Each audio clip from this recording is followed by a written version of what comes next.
진행하겠습니다. 우리가 많은 얘기를 한 것 같지만 사실은요, 이런 것들이 변하면 곡선 자체가 오른쪽이요, 왼쪽으로 움직입니다. 그리고 저쪽에, 저기 기술, 요소 가격 같은 거 있죠? 이게 변하면요, 오른쪽 아니면요, 왼쪽으로 움직인다는 얘기죠? 왔다 갔다 하면서 균형점이 어떻게 변하냐. 이걸 여태 했던 겁니다. 여태.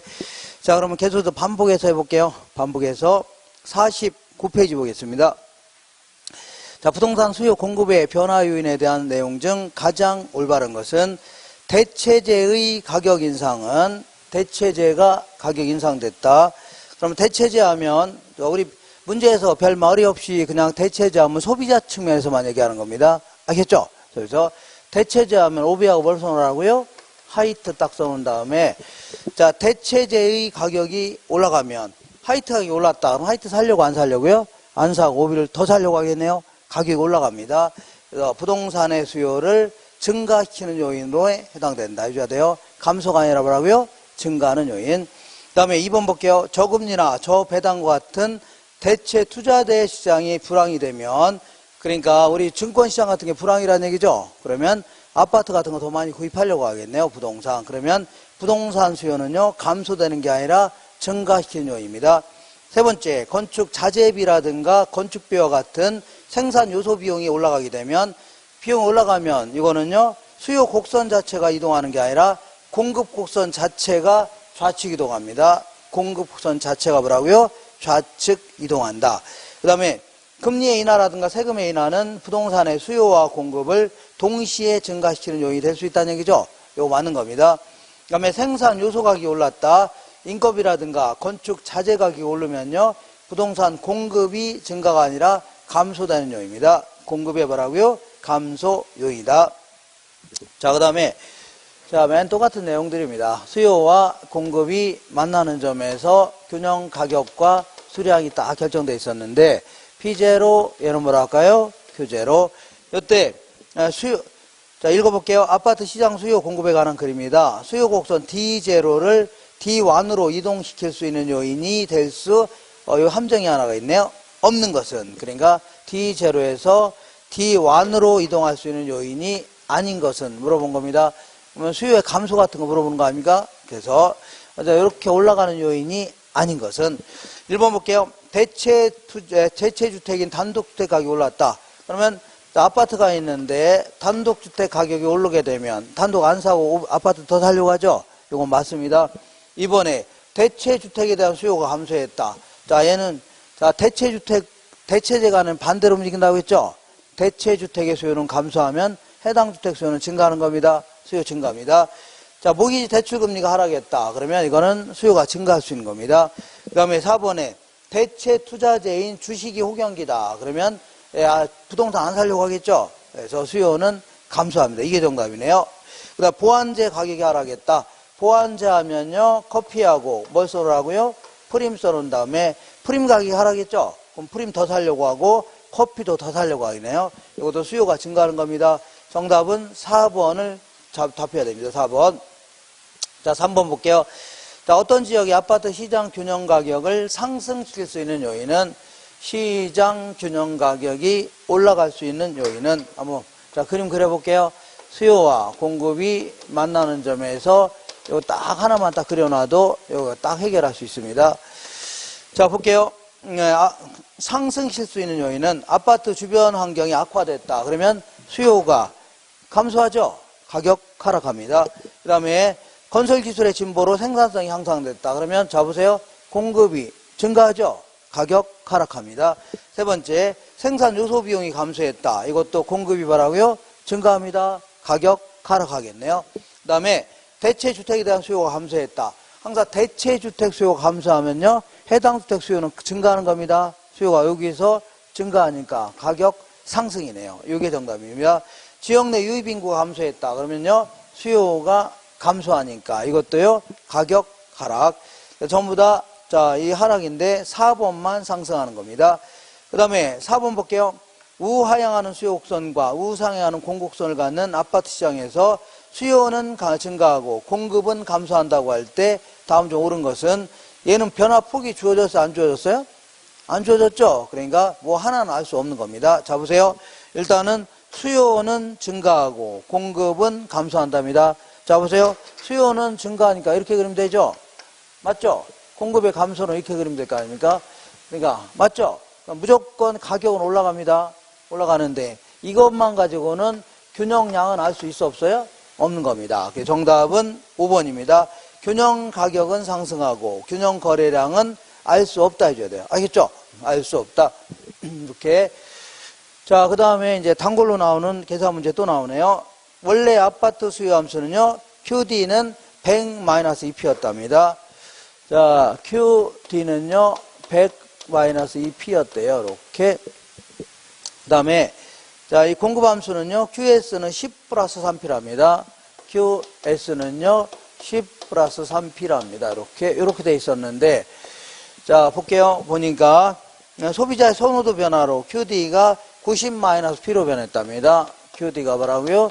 90-P로 변했다. 부호는 어떻게 해서 상관없습니다. 공급량은 변했다는 얘기는 없네요. 10 플러스 3P. 변했다는 얘기는 없죠. 그러면 균형 가격과 균형 수급량은 어떻게 변하냐 그런 얘기입니다. 자, 그러면 해볼게요. 균형점에서는 공급량과 수요량이 같죠. 그러면 얘와 얘를 똑같이 해주면 됩니다. 10 플러스 3P는 100 마이너스 얼마라고요? 2P다. 마이너스가 넘어가고 뭘 받게요? 플러스. 그러니까 3P에다 2P다 하니까 5P가 됩니다. 여기는 플러스가 있다 생각하시면 돼요. 얘를 넘기게 되면 100에서 10을 빼니까 얼마라고요? 90이 됩니다. 다 됐네요. 다 됐어요. 자, 이때는 균형 가격은 얼마예요? 자, 5일은 5, 5, 8, 40에서 18이 되겠네요. 뭐라고요? 18. 그러면 18을 여기다 집어넣어도 되고 여기다 집어넣어도 된다고 했죠? 여기다 18 집어넣을게요. 36이니까 64가 되겠네요. Q는 얼마라고요? 64개. 이렇게. 자, 이렇게 됐었는데, 자, 사람들의 수요가 변해서 이렇게 변했다는 얘기죠? 그러면 균형점에서는 얘랑 똑같이 해주면 됩니다. 10 플러스 3P는 얼마라고요? 90-P다. 마이너스가 넘어가면 뭐라고요? 플러스 4P가 되겠네요. 그 다음에 얘 넘기면요. 90에서 10을 빼니까 얼마라고요? 80이 됩니다. 자, 다 됐네요. 자, P는요, 이런 경우는 80을 4로 나누면 되죠? 20이 됩니다. 20. 그 다음에 균형 양은요, 20을 여기다 집어넣으니까 90에서 20 빼니까 70이 되겠네요. 이렇게. 자, 그래서 그 가격은 2원만큼 올랐고, 균형 양은요, 6개 증가했네요. 예, 정답은 2번이 정답입니다. 2번. 이렇게 해서 단골로 나온 문제니까, 자, 할 줄 아셔야 돼요. 금방 할 겁니다. 그 다음에, 자, 어떤 사람은 이렇게 마이너스가 넘어가면 왜 플러스가 되냐, 이거 잘 모르던데, 이건 어쩔 수 없습니다. 그럴 때는 그냥 마이너스 넘어가면 뭐라고요? 플러스. 플러스가 넘어가면요, 마이너스. 바꾸면 돼요. 할 수 있죠? 이거 지워도 되나요? 이거 할 수 있죠? 요거 어떻게 할 수 있겠어요? 요거 어떻게? 그래서 불가능해요? 지울게요. 우리 젊으신 분 이거 할 수 있겠어요? 가볍게? 가볍게 할 수 있다. 우습답니다, 이런 거. 이거 이제 문제 같지도 않답니다, 이런 거. 자, 그 다음에 이렇게 볼게요. 6번 보겠습니다. 부동산 가격 상승 및 하락 요인에 관한 사항 중 열거하였다. 옳은 것은 모두 몇 개인가? 자, 다시 한번 적어볼게요. 수요와 공급이 만나는 점에서 균형 가격과 수량이 딱 결정되는데, 실전에서는 이런 거 막 할 필요 없고, 그냥 얼른 이렇게 그림을 그린 다음에, 자, 보니까 대체재 가격이 하락하면, 자, 오비 입장에서 하이트 가격이 하락했죠? 하이트 더 사고 오비는 안 사려고 하네요. 수요가 감소하니까 가격은 하락합니다. 대체재 가격이 하락하면 부동산 가격은 일반적으로 상승이 아니라 하락합니다. 하락한다. 틀렸고, 보완제 가격이 올라갔다. 그러면 커피하고 프림 있는데 프림 가격이 올랐죠? 그럼 프림 안 사려고 하고 커피도 덩달아 안 사려고 하니까 수요가 감소하죠? 가격 하락합니다. 가격 하락. 이거 맞네요? 맞습니다. 세 번째 볼게요. 금융자산의 투자 성향이 높아지면, 그러니까 주식이나 채권에 막 투자하려고 하니까 부동산에 투자하려고 안 해요? 안 하려고 하니까 수요가 여기서 감소하니까 가격요 하락합니다. 가격 하락. 이거 맞네요. 자, 금리가 하락하게 되면, 자, 금리가 하락하면 공급도 증가할 수 있고 수요도 증가할 수 있는 겁니다. 그럼 변화폭이 큰 놈만 딱 그리면 됩니다. 그러니까 공급이 수요보다 변화폭이 크면, 밑줄 쳐볼게요.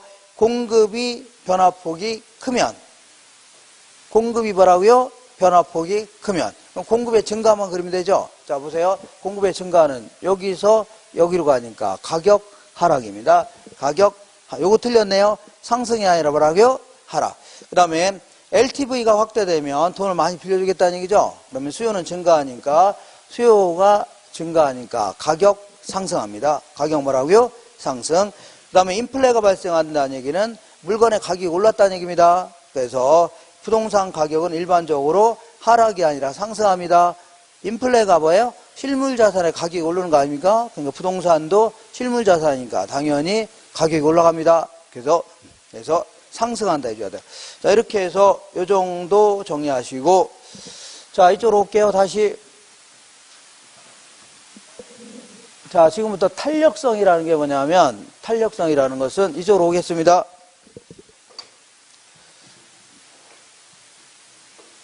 자, 이런 것들이 변할 때 얘가 어느 정도 민감하게 반응하느냐 하는 걸 뭐라고요? 탄력성이라는 겁니다. 가격이 변할 때 얘가 어느 정도 민감하게 반응하느냐 하는 걸요, 수요의 가격 탄력성 해줍니다. 그리고 얘가 변할 때 제가 어느 정도 민감하게 반응하느냐 하는 걸요, 수요의 소득 탄력성. 얘가 변할 때 어느 정도 민감하냐 이걸요, 수요의 교차 탄력성 해줍니다. 그 중에서 제일 중요한 게 뭐라고요? 수요의 가격 탄력성인데, 보통 이제 부호를 일라티스트 이런 걸 씁니다. 디맨드 해갖고, 얘는요, 가격이 변할 때 수요량이 어느 정도 민감하게 반응하냐 있죠? 요걸 나타내는 측정입니다. 가격이 변할 때, 자, 소비량이 크게 변할 수 있고 작게 변할 수 있죠?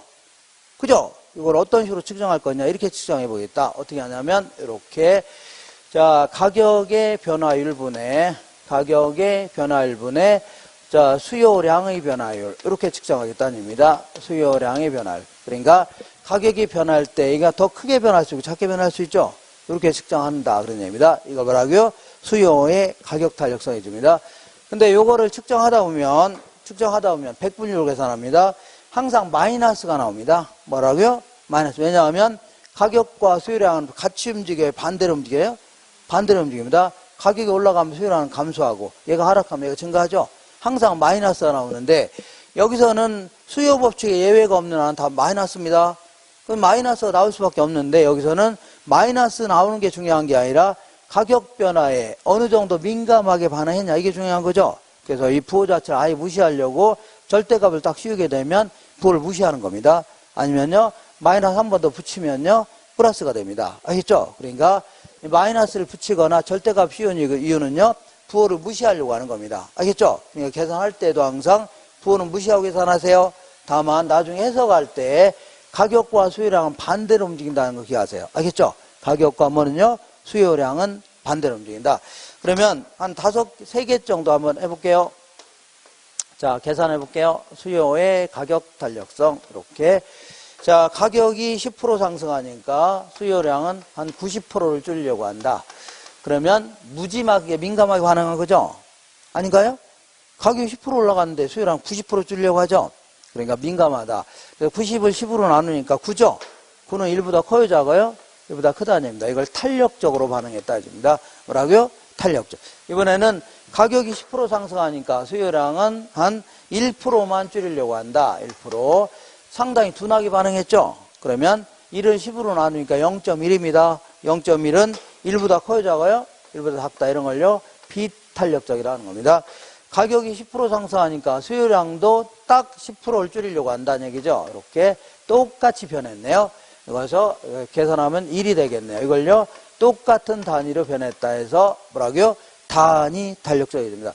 자, 어렵게 생각하지 마시고 이렇게 100분율로 계산해야 부동산끼리 비교할 수 있는 겁니다. 이때 가격의 변화에 비하여 수요량의 변화에 큰 걸요, 탄력적, 작은 걸요, 비탄력적, 똑같이 반응하는 걸요, 단위 탄력적이 줍니다. 자, 그러면 요거를 그림의 형태로 알아볼게요. 그림의 형태로 이렇게 한 놈 어디 갔어요? 이렇게 두 놈, 이렇게 항상 똑같은 예로, 얘는 뭐라고요? 콜라. 자, 이거는요, 쌀인데 어떤 사람은 그럽니다. 제발 좀 예를 좀 다른 예를 좀 들으랍니다. 그래서 여기다 악어가죽 되고 여기다가 뭐라고요?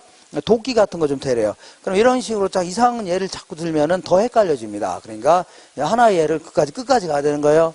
알겠죠? 이렇게. 자, 그래서 콜라 가격 있고 얘는 뭐라 할까요? 수량. 가격과 수량. 자, 지금까지는 수요 곡선을 어떻게 그렸어요? 대충 한 45도 그렸죠? 근데 이 콜라 같은 경우는 상당히 이렇게 완만한 형태로 그려집니다. 이렇게. 거기에 비해서 쌀 같은 경우는 상당히 급한 형태로 그린다는 얘기죠. 왜 그러냐면, 자, 콜라 같은 경우는 가격이 이만했을 때 이만큼을 구입하려고 했는데, 이렇게 가격이 좀 올라가니까 소비량이 팍 줄어들었네요. 이렇게 올라가니까 팍 줄었죠? 팍 줄어든 이유가 뭐냐면, 자, 이 니까지가 올랐어? 안 먹으면 될 거 아니야? 그러면서 대체재가 많아요, 적어요? 많다는 얘기입니다. 너 아니라도 먹을 게 많다는 얘기죠? 그러니까 편의점 들어갔는데 콜라 가격만 2,000원에서 3,000원 올랐다는 얘기죠? 모르게 비싸. 바로 옆에 보니까 맥콜, 환타, 사이다, 별의별 다 있죠? 안 먹으면 될 거 아니야. 상대적으로 콜라만 괜히 싸졌다. 그러면 다른 거 안 먹고 얘를 더 살 수 있죠? 이렇게. 자, 얘 같은 경우는 가격 변화에 민감하게 반응할 수 있다는 얘기입니다. 근데 쌀 볼게요. 쌀의 가격이 이만했을 때 이만큼을 구입하려고 했는데 쌀 가격이 이렇게 올라갔음에도 불구하고 소비량이 줄어들긴 했는데 거의 안 줄어들었네요. 조금밖에 안 줄었죠? 왜냐하면 자, 우리나라는 쌀이 주식 아닙니까? 항상 삼시세끼 쌀이 올라가 안 올라와요? 밥이? 올라오죠? 그죠? 그러니까 그 집안에 먹는 한 달 동안에 먹는 쌀은 거의 정해져 있을 겁니다. 그잖아요? 그리고 설사 쌀을 대체할 만자를 찾으려면 라면 같은 거 찾아야 되는데 이런 게 대체재가 되긴 좀 힘듭니다. 우리나라에서는 쌀이 항상 올라온다. 그런 얘기입니다. 대체재가 별로 없다는 얘기죠? 그죠? 그 다음에 비싸든 싸든 사 먹어야 될 거 아닙니까? 그죠? 이렇게 아셔야 돼요. 자, 이렇게 알고 계시고, 그 다음에 여기, 그러니까, 우리 대체재가 많을 경우는 뭐라고요? 탄력적이다. 자, 이거부터 볼게요. 이러한 형태로 그린 걸 뭐라고요? 탄력적이다. 이런 형태로 그린 걸 뭐라고요? 비탄력적이어진 겁니다. 알 수 있죠? 맞죠? 이렇게 완만한 형태로 그린 걸 뭐라고요? 탄력적. 급한 형태를요? 비탄력적. 뭐 숫자를 동원한다면 얘는 10% 증가하면 한 90% 줄이려고 하죠. 1보다 큰 형태입니다. 얘는 10% 올라가니까 1%만 줄이려고 하죠. 1보다 뭐라고요? 작은 형태다. 할 수 있죠? 기억하시고 요거 맨 먼저 기억하시고 자 이런 것 때문에 헷갈리니까 지저분한 거 좀 지우고 네. 자 그 다음에 이번에 요거 좀 알고 계시고 그 다음에 이번에 요것도 알게요. 이게 뭐냐면 요게 이제 임대주택입니다. 무슨 주택이라고요? 임대주택. 임대주택 원룸인데 원룸에 이렇게 그 세입자들이 살고 있는데 항상 시장에서는 원룸 주인 입장에서는 자 어떤 식으로요? 이렇게 공급하려고 할 겁니다. 임대료 오르면 많이 공급하고 싶죠. 그 다음에 원룸의 소비자 입장에서 이렇게 소비하려고 할 겁니다. 원룸이 비싸면 좀 덜 소비하려고 하죠. 그러면서 여기서 이제 균형이 이루어지는데 그러면 요게 바로 가격에다 수량 곱한 게 요 면적이 임대인의 입장에서는 뭐라고요? 총수입액입니다. 뭐라고요? 총수입액입니다. 임대료에다가 균형량을 곱한 거죠? 총수입액이 됩니다. 요때 임대를 올리겠다는 얘기는 공급곡선이라는 자체가 뭐냐면 이만한 물량에서 이만큼 받겠다는 얘기입니다. 이만한 물량에서 이만큼 받겠다는 얘기예요. 왜 그러냐면 자기도 자 물건을 공급할 때 비용이 들어간다는 얘기죠. 거기다 적정한 이윤을 포함해서 바꾸자 하는 겁니다. 그러면 임대를 올리겠다는 얘기는 이만큼 공부할 때 단위당 이만큼 더 받겠다는 얘기입니다. 이만큼 공부할 때 이만큼 더 받겠다는 얘기죠. 이렇게 하는 게요. 임대를 올리는 겁니다. 그냥 이렇게 하세요. 그러면 자 보세요. 이렇게 임대를 올리겠다 그러면 이렇게 그려줍니다. 그러면 새로운 균형점 요거죠. 그래서 요 면적이 소입자 입장에서는 총 지출액, 공급자 측면에서는요 총 수입액. 기억할 수 있죠? 기억하시고 근데 요 세입자들의 소비 행태가 요렇게 그려진다는 얘기는 탄력적이라는 얘기, 비탄력적이라는 얘기예요. 탄력적이라는 얘기는 너 아니라도 갈 데가 많다는 얘기입니다. 근데 이렇게 그릴 때는 비탄력적이라는 얘기죠.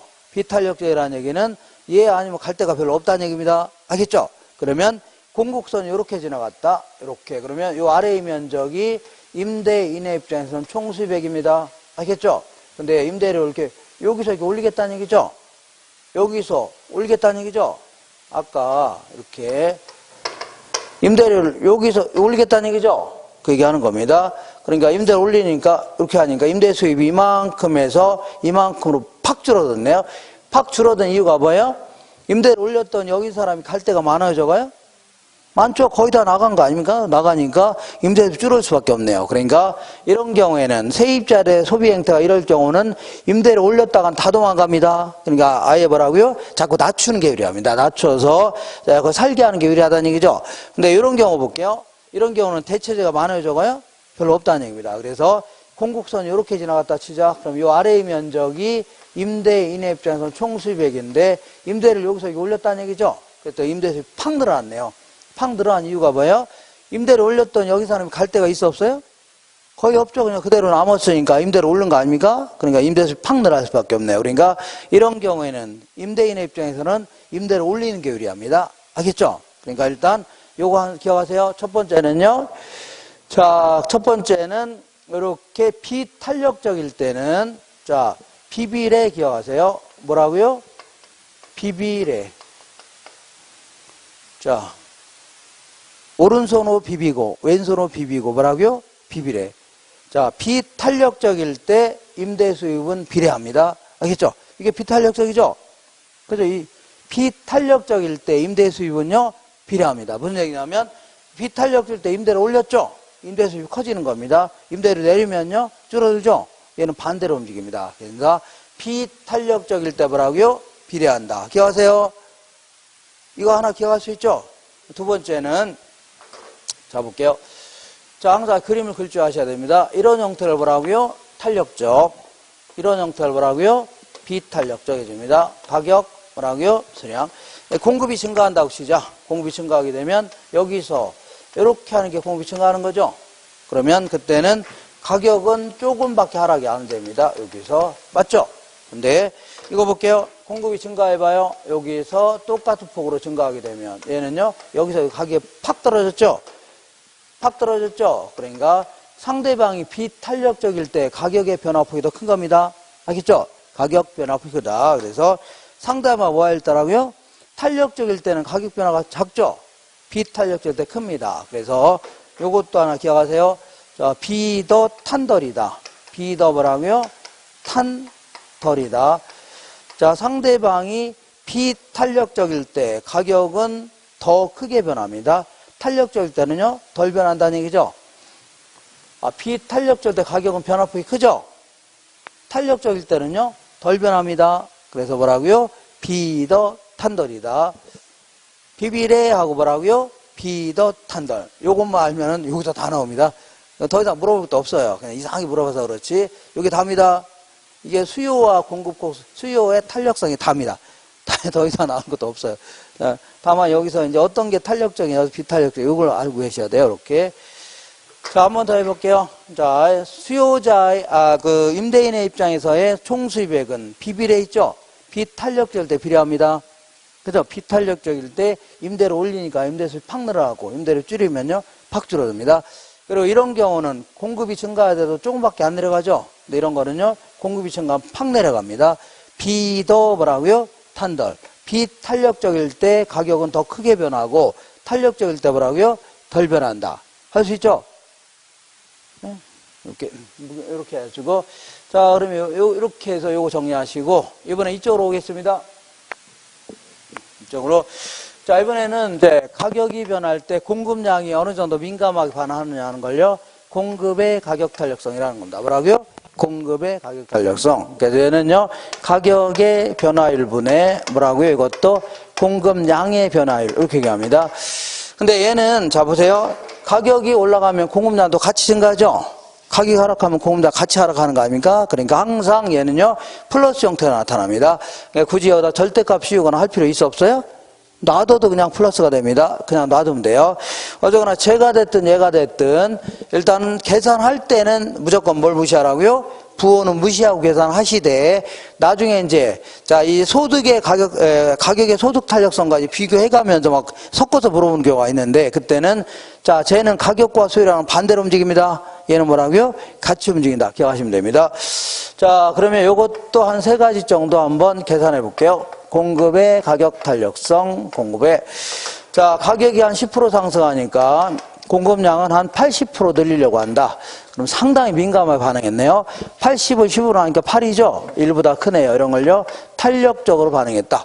이번에는 가격이 10% 올라가니까 공급량은요. 2%만 늘리려고 한다. 그러면 아주 둔하게 반응했죠. 그러니까 2를 10으로 하니까 0.2니까 1보다 작네요. 이걸요. 비탄력적이다. 가격이 10% 상승하니까 공급량도 딱 10% 늘리려고 하네요. 그러면 1이 되겠네요. 이걸요. 단위 탄력적이다. 뭐라고요? 단위 탄력적.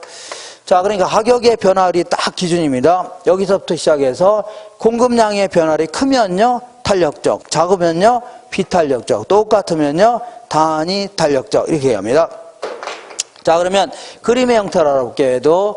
자, 한 놈, 이렇게, 놈, 이렇게, 두 놈, 이렇게, 한 놈, 두 놈, 이렇게 보겠습니다. 이 지역은 건축 인허가 받기가 아주 용이한 지역에 있는가 하면 이 지역은요, 건축 인허가 받기가 용이하지 않다. 그러면 가격, 이거는 수량, 가격, 수량이라면 자, 얘 같은 경우는 상당히 완만한 형태로 그립니다. 얘 같은 경우는요, 급한 형태로 그립니다. 자, 왜 그러냐 볼게요. 이 지역은 가격이 아파트 가격이 이만했을 때 이만큼을 아파트 지어 팔으려고 했는데 아파트 가격이 좋아졌죠? 그러면 아파트 많이 짓고 싶은데 공급량이 무지막지하게 늘어나네요. 이렇게 무지막지하게 늘어난 이유가 뭐예요? 시청에서 인가를 잘 내줘 안 내줘? 잘 내주니까 많이 늘어나는 거 아닙니까? 근데 이 지역은요, 가격이 이만했을 때 이만큼을 공급하려고 했는데 이렇게 올라갔음에도 불구하고 공급량은 조금밖에 안 늘어났죠? 그 조금밖에 안 늘어난 이유가 뭐예요? 시청에서 인가를 잘 내줘 안 내줘? 안 내주니까 많이 못 늘어나는 거 아닙니까? 그래서 이런 경우를 가격 변화에 민감하게 반응했다 해서 탄력적으로 반응했다 해줍니다. 이런 걸 뭐라고요? 비탄력적으로 반응했다. 굳이 숫자로 한다면 얘는 10% 올라가니까 한 80% 늘어났죠? 1보다 큰 형태입니다. 얘는 10% 올라가니까 1%밖에 안 늘어났죠? 2%. 그럼 뭐라고요? 1보다 작습니다. 알겠죠? 이렇게 1보다 큰 걸 뭐라고요? 탄력적. 1보다 작은 걸요? 비탄력적. 이렇게 되면 됩니다. 자, 이렇게 해서 정리하시고, 이렇게 정리하시고, 두 개 정리하셔야 돼요. 비비례하고 뭐라고요? 비더 탄덜. 비비례. 오른손으로 비비고, 왼손으로 비비고, 비빔명은 아시나요? 잘 모르시나 보네, 어제. 대화가 좀 안 되네. 자, 읽어볼게요. 53페이지 보겠습니다. 자, 수요와 공급의 탄력성이다 해서 1번 볼게요. 공급의 가격 탄력성에 대한 다른 수요의 변화에 관한 설명으로 옳은 것은 자, 일단 1번하고 2번은 똑같은 지문입니다. 공급이 가격에 대하여 완전 탄력적이다. 자, 그러면 이런 거 뭐라고요? 탄력적이라고 하죠? 그러면 탄력적이라는 얘기는 조금만 하락해도 무지 많이 늘어났다는 얘기죠? 그러면 아예 그냥 어디 갔어요? 아예 이렇게 볼게요. 저쪽 갔다 와야 되겠네. 이렇게. 아예 수평의 형태로 그린 걸 뭐라고요? 완전 탄력적이라는 겁니다. 알겠죠? 이게 의미하는 게 뭐냐면 가격이 눈곱만치만 하락하려 해도 무한대로 늘리겠다는 얘기입니다. 거꾸로 한다면 눈곱만치만 올라가려 해도 하나도 안 사겠다는 얘기죠. 미세한 가격 변화에도 극단적으로 변하는 겁니다. 1번하고 2번 똑같은 겁니다. 공급이 가격에 대하여 공급이네요. 이게 짜증나게 이런 거 뭐라고요? 탄력적이라고 하죠. 그러면 이렇게 하는 거 뭐라고요? 완전 탄력적이다. 뭐라고요? 완전 탄력적이라는 얘기는 약간만 가격만 올라가려 하더라도 무한대로 늘리겠다는 얘기입니다. 알겠죠? 거꾸로 한다면 약간만 가격이 미세하게 하락한다 하더라도 하나도 안 팔겠다는 얘기입니다. 그죠? 그러니까 미세한 가격 변화에도 극단적으로 변하는 걸요, 완전 탄력적이라는 겁니다. 그러면 수요가 증가해봐요. 수요가 이렇게, 뭐 하는 거야, 지금? 수요가 이렇게 증가하면 얘는요, 가격은 변해, 안 변해? 안 변하고 균형량만 증가하는 겁니다. 자, 1번하고 2번 똑같은 겁니다. 공급이 가격에 대하여 완전 탄력적. 2번도 뭐라고요? 공급이 가격에 대하여 완전 탄력적. 근데 수요가 증가하면, 1번 볼게요. 수요가 증가하면 균형 가격은 상승이 아니라 불변이죠? 불변이고, 1번 틀렸고, 2번에 수요가 증가하면요, 균형 가격은 변하지 않고 균형 거래량만 증가한다. 맞네요? 2번 맞는 겁니다. 자, 이번에는 자, 여기 볼게요. 이런 걸 뭐라고요? 비탄력적이라고 하죠? 그러면 아예 수직의 형태를 그린다면 이렇게 이걸 뭐라고요? 완전 비탄력적이다. 그러니까 가격이 이만했을 때 공급량 이거죠? 올라가도 그대로죠? 똑같다는 얘기입니다. 변함없다는 얘기죠. 이럴 경우에 수요가 증가해봐요. 수요가 이렇게 증가하게 되면 가격만 상승합니다. 뭐만 상승한다고요? 가격만. 자, 3번, 4번, 5번 똑같은 겁니다. 공급이 가격에 대하여 완전 비탄력적일 경우에 수요가 증가하면 균형 가격은 하락이 아니라 균형 가격 상승합니다. 틀렸고 4번 볼게요. 수요가 증가하면 균형 가격은 상승하고 이건 맞는데 균형 거래량도 증가한다. 틀렸네요. 균형 거래량 그대로죠. 그대로고 5번에 볼게요. 공급이 가격에 대하여 완전 비탄력적일 경우에 수요가 증가하면 균형 가격은 변하지 않는가 아니라 균형 가격은 올라가죠. 다 틀렸고 뭐라고요? 2번만 맞는 겁니다. 할 수 있죠? 2번. 자, 2번 볼게요. 부동산 수요의 가격 탄력성에 대한 설명으로 틀린 것은 자, 거기 보시니까 보통 이제 요거 볼게요.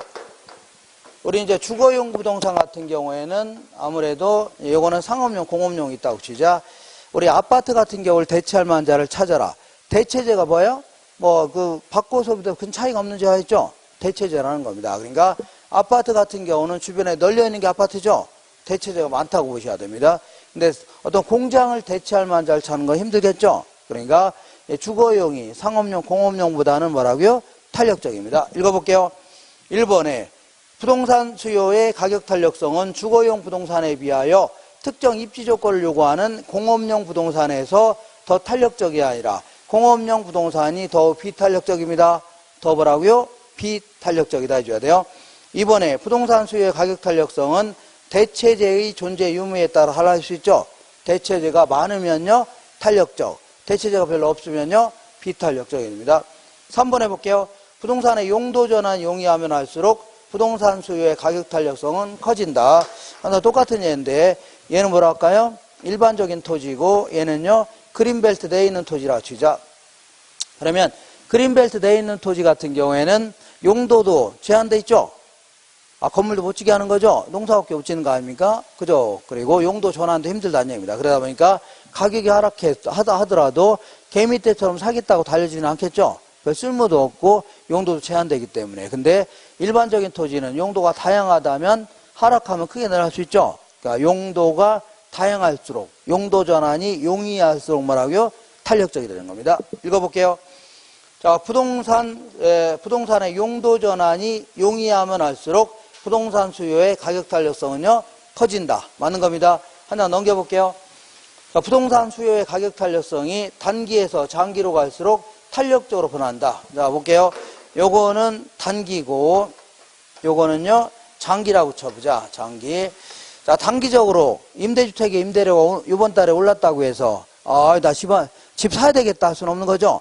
왜냐면 집 사는 데는 시간이 걸려요, 안 걸려요?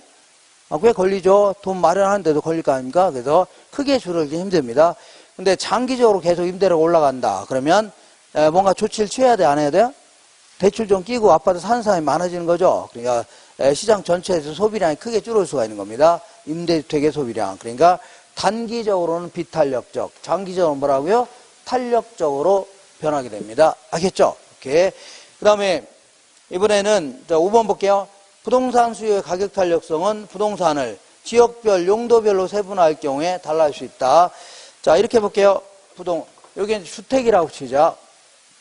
이 주택이라고 있는데, 이 주택에는 아파트 연립 다세대 다 들어가 있는 겁니다. 근데 이 주택을 대체할 만한 자를 찾아라. 그러면 상가나 공장으로 찾아야 되는데, 이게 이제 대체제가 될 수는 없는 겁니다. 거의 없다고 보시면 돼요. 근데 이제 이 주택을 좀 세분화할게요. 세분화한다면 아파트, 연립, 다세대, 단독, 원룸택, 오피스텔 별의별 많죠. 그럼 이때는 이렇게 용도별로 이렇게 세분화한다면 아파트를 대체할 만한 자가 많아지는 거죠. 맞죠? 이렇게. 자, 이런 식으로 용도별, 지역별로 세분화하면 할수록 탄력도는 커지는 겁니다. 다시 읽어볼게요. 부동산 수요의 가격 탄력성은 부동산을 지역별, 용도별로 세분화할 경우에 달라질 수 있다는 얘기죠. 맞는 겁니다. 자, 3번 볼게요. 부동산 수요의 가격 탄력성에 관한 설명으로 틀린 것은 자, 미세한 가격 변화에도 수요량이 무한대로 크게 변하는 걸요. 완전 탄력적. 자, 보세요. 이런 걸 탄력적이라고 하죠. 그러면 아예 그냥 수평의 형태로 그려볼게요. 자, 수평이. 얘는 가격이 눈꽃만 하락해도 무한대로 들리겠다는 얘기입니다. 거꾸로 한다면 눈꽃만치만 올라가려고 해도 하나도 안 사겠다는 얘기죠. 이렇게 극단적으로 변하는 걸요. 완전 탄력적이집니다. 자, 2번 해볼게요. 대체제의 존재 유무는 수요의 가격 탄력성을 결정하는 중요한 요인 중에 하나라는 얘기죠. 맞습니다. 세 번째, 일반적으로 자, 아까 단기는 비탄력적, 장기적으로 뭐라고요? 탄력적으로 바뀝니다. 읽어볼게요. 자, 일반적으로 부동산 수요에 대한 관찰 기간이 길다는 얘기는 장기라는 얘기입니다. 관찰 기간이 길다는 게 뭐라고요? 장기. 장기가 될수록 수요의 가격 탄력성은 작아지는 게 아니라 커진다. 자, 기억하세요. 탄력적일수록 일보다 큰 거죠? 비탄력적일수록 일보다 작은 거 아닙니까? 탄력적일수록 탄력도는 커지는 거고, 비탄력적일수록요, 탄력도는 작아지는 겁니다. 이렇게. 자, 그 다음에, 그 4번 볼게요. 일반적으로 재화의 용도가 다양할수록 탄력도는 커진다. 아까 용도가 다양할수록 탄력도는 커진다고 했죠? 이거 맞는 겁니다. 5번에 수요의 가격 탄력성이 비탄력적이라는 얘기는, 자, 비탄력적이라는 얘기는 뭐야? 가격의 변화율보다 수요량의 변화율이 작다는 얘기죠? 이거보다 얘가 작다는 거 아닙니까? 자, 읽어볼게요. 수요의 가격 탄력성이 비탄력적이라는 것은 가격의 변화율에 비하여 수요량의 변화율이 커요, 작아요? 작다는 걸 의미하는 겁니다. 이렇게. 오른쪽 볼게요. 4번 보겠습니다. 4번은 매우 어려운 얘기인데, 경제학을 공부하지 않으신 분들은 이해하기가 아주 곤란합니다. 힘든데, 뭐 이런 것들은 뭐 거의 다 틀렸을 겁니다. 거의 다 뭐라고요? 틀렸어요. 그래서, 자, 우리가 이쪽으로 볼게요. 경제학을 공부하지 않으신 분들은 공부하기 힘듭니다. 이거. 자, 수요와 공급이 만나는 점에서 뭐 결정돼요? 균형 가격과 수량이 결정됩니다. 이렇게. P0, 얘를 뭐라 할까요? Q0, 이렇게. 되는 거 아닙니까? 맞죠? 이때 이제, 자, 여기 볼게요. 이제 수요자 입장에서 볼게요. 수요자 입장에서는 이렇게 그린 거죠? 이렇게 그리죠? 이게 왜 이렇게 그려지냐면 이거를 경제학에서는 효용곡선이라는 겁니다. 뭐라고요? 효용. 한계 효용곡선이라는 하는 겁니다. 자기도 그만한 물건을 소비함에 있어서 만족감이 있으니까 그만큼 지불하겠다는 얘기죠. 쭉 연결한 겁니다. 그래서 이만큼 구입할 때 이만큼 효용이 있으니까 지불하겠다는 얘기입니다. 이만큼 구입할 때 이만큼 효용이 있으니까 구입하겠다는 얘기고, 이만큼 할 때 이만큼 지불하겠다는 얘기죠. 이만큼 효용에 대한 대가로 지불하는 겁니다. 근데 그죠? 근데 실제는 자, 원래는 자, 이만큼 구입할 때 이만큼을 지불해야 되는 겁니다. 그만한 효용이 있기 때문에. 근데 자, 가격 요거죠? 요만큼만 지불하니까 이 부분이 바로 뭐라고요? 소비자 입장에서의 잉여다 해줍니다. 더럽게 어렵네요. 무슨 잉여라고요? 소비자 입장에서의 잉여다. 이렇게 얘기합니다. 소비자 잉여. 이렇게 얘기합니다. 자, 이번에는 공급 곡선을 알아볼게요. 자, 공급 곡선이라는 게 뭐냐면 이렇게 그리는 거죠? 아닌가요? 이렇게 그려지는데, 이 경제학에서 요거는 비용 곡선입니다. 한계 비용 곡선이라고 해서 마지널 코스트라 해갖고, 자기도 물건을 생산하는데 비용이 들어가요, 안 들어가요? 들어가죠? 그러니까 이만큼 생산할 때 이만큼 비용이 들어가니까 이만큼 받겠다는 얘기죠? 맞죠? 이만큼 공부할 때 이만큼 비용이 들어가니까 받겠다는 얘기입니다. 그죠? 받는 거죠? 근데 실제는 뭐라고요? 요만큼 받은 거죠? 가격에다 수량이니까 이만큼 받은 거 아닙니까? 그래서 요만큼이 뭐라고요? 이만큼이 공급자 잉여다 해줍니다. 무슨 잉여라고요? 공급자 잉여. 소비자 잉여가 아니라 뭐라고요? 공급자 실질적인 뭐 잉여다 해줍니다. 이렇게 하세요. 그냥 알겠죠? 잉여인데, 자, 만약에 약간 좀 어려운 얘기인데, 이렇게 어려운 얘기인데 이거 해야 되나 안 해야 되나 이거. 자, 시험에 나왔기 때문에 경제학자가 들어가 물어본 겁니다. 지들 아는 것들. 자, P0 뭐라고요? Q0.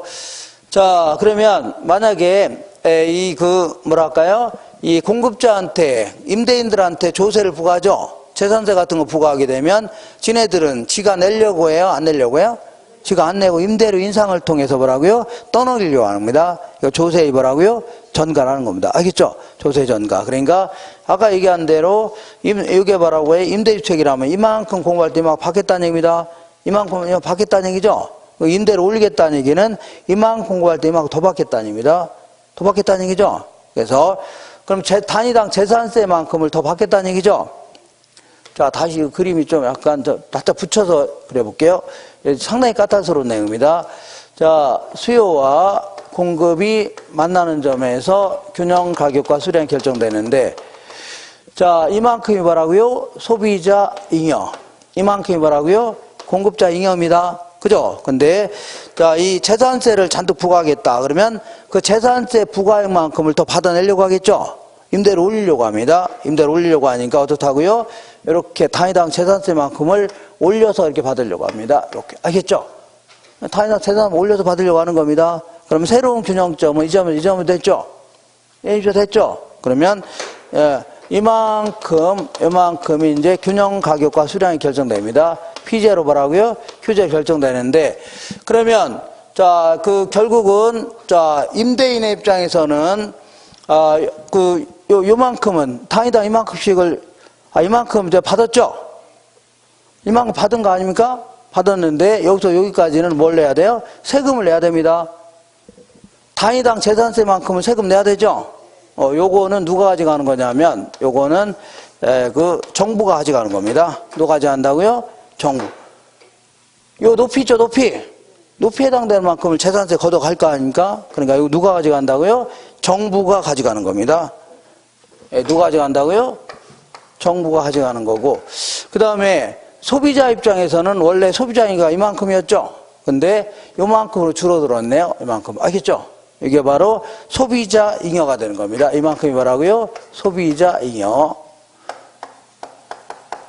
그 다음 공급자는 원래 이만큼 잉여였었죠? 근데 실제 요만큼만 받아가는 겁니다. 요만큼 잉여가 되는 겁니다. 이거 누구 잉여라고요? 공급자 잉여라는 겁니다. 누구 잉여라고요? 공급자 잉여. 자, 그러면 사회 전체적으로는 원래는 소비자나 공급자 잉여가 이만큼이었죠? 근데 지금은 요만큼으로 바뀌었기 때문에 이게 바로 사회 전체의 후생 손실이다 해줍니다. 뭐라고요? 사회 전체의 후생 손실 이렇게 얘기합니다. 자, 읽어볼게요. 4번. 자, 주택구입에 대한 거래세 인상에 따른 경제적 후생에 대한 설명으로 틀린 것은 1번 볼게요. 수요 곡선이 공급 곡선에 비하여 더 탄력적이면, 자, 밑줄 쳐볼게요. 자, 수요 곡선이 더 탄력적. 자, 밑줄 쳤나요? 수요 곡선이 뭐라고요? 더 탄력적. 이거는 제가 이제 언제 할 거냐면 정책론에서 할 건데 어떤 한쪽이 더 비탄력적이다. 그러면 비탄력적인 쪽에서 세부담이 커지는 겁니다. 알겠죠? 그렇기 때문에 수요 곡선이 더 탄력적이니까 공급자가 더 비탄력적이라는 얘기죠. 공급자 세부담이 크다. 이거 딱 기억하고 계세요. 그래서 수요자에 비하여 공급자의 부담이 더 커지죠. 맞아 틀려요? 맞는 겁니다. 2번 볼게요. 공급 곡선이 수요 곡선에 비하여 더 탄력적이다. 밑줄 쳐볼게요. 공급 곡선이 더 탄력적. 밑줄 쳤나요? 공급 곡선이 뭐라고요? 더 탄력적. 그러면 누가 더 비탄력적이라는 얘기예요? 수요 곡선이 비탄력적이라는 얘기죠. 수요자가 세부담이 크다. 딱 기억하시면서 공급자에 비하여 수요자의 부담이 더 커진다. 맞는 겁니다. 세 번째 볼게요. 수요자가 실질적으로 지불하는 이 금액은 상승하므로 소비자 잉여는 결국 이만큼으로 감소하는 겁니다. 이만큼에서 이만큼으로 감소하는 겁니다. 이렇게. 그 다음에 네 번째, 공급자가 받는 가격이 하락하므로 생산자 잉여도 감소합니다. 생산자 잉여도 원래 이만큼이었는데 이만큼으로 줄어들었죠. 생산자 잉여도 뭐라고요? 감소하는 겁니다. 알겠죠? 감소하고, 그 다음에 거래세 인상에 의한 세 수입 증가분은 정부의 기속되므로, 그러니까 단위당 재산세만큼 이만큼 정부가 이만큼 세금을 가져가는 겁니다. 이만큼 세금 가져가는 거예요. 가져가는 겁니다. 자, 기속되므로 경제적 순손실은 발생하지 않는다 아니라 시장 전체에서 이만큼의 경제적 후생이 손실되는 겁니다. 알겠죠? 오케이. 자, 요거는 이해하기가 상당히 힘들 겁니다. 이렇게 설명해서는 이해가 안 될 겁니다. 이거는 이제 경제학에서 경제학자들이 이렇게 얘기하는 내용들이라 이거는 경제학자가 들어가서 낸 겁니다. 누가 낸 거라고요? 경제학자. 그래서 이거는 풀기가 매우 힘들 겁니다. 풀기가 뭐라고요? 매우. 무슨 얘기인지 잘 모르겠죠? 모를 겁니다. 그래서 이거를, 이렇게 나오면, 찍든지 하세요. 어떻게 하라고요? 찍든지 말든지 이렇게 하세요. 예? 아니요, 이거는 또 나올 가능성 거의 없으니까 이렇게 하세요. 자, 한 장 넘겨보겠습니다. 한 장 넘겨보시면, 이거 좀 문제가 좀 많이 있으니까.